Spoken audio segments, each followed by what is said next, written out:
I lived in Harare for over 10 years, and to this day, I still believe it offers the most ideal climate on Earth. I never once felt hot or cold, only sunshine, birdsong, and blooming flowers all year round. It felt as if the climate belonged to the thousand-year world. 17 years have passed, but my heart still longs for Harare. I would return in a heartbeat. After more than a year living at the lakeside retreat of Anaheim Lake, I found myself suddenly sensitive to heat. Yesterday, the temperature reached 25°C only the second time this summer it's done so.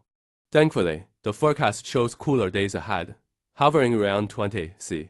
If it were 25°C every day, I think I'd struggle to endure it. Human beings are astonishingly adaptable. I remember living on a small island in Vanuatu, where the heat was oppressive. I spent nearly every day in the streams or rivers.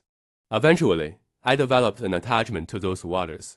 When I later scouted a location for the second home in Vanuatu, I looked only along riverbanks. I wanted my brothers and sisters to enjoy the same refuge in the water. We finally gave up a potential site where the river was less than 2 meters below the land, fearing that heavy rains might cause it to flood the base.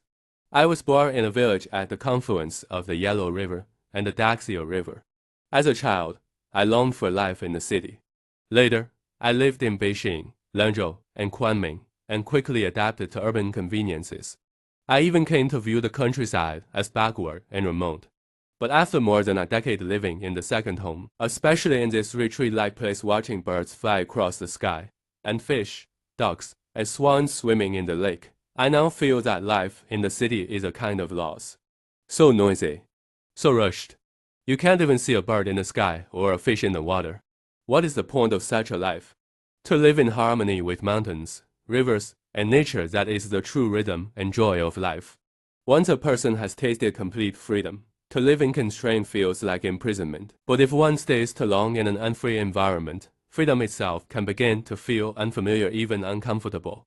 When no one is there to oppress, insult, or bully them, some feel strangely ill at ease. And so we witness a peculiar phenomenon. People whose lives lack security and dignity still sing songs like "My Great and Powerful Country," and "We Are Far Ahead," celebrating in the mud, feeling blessed behind bars.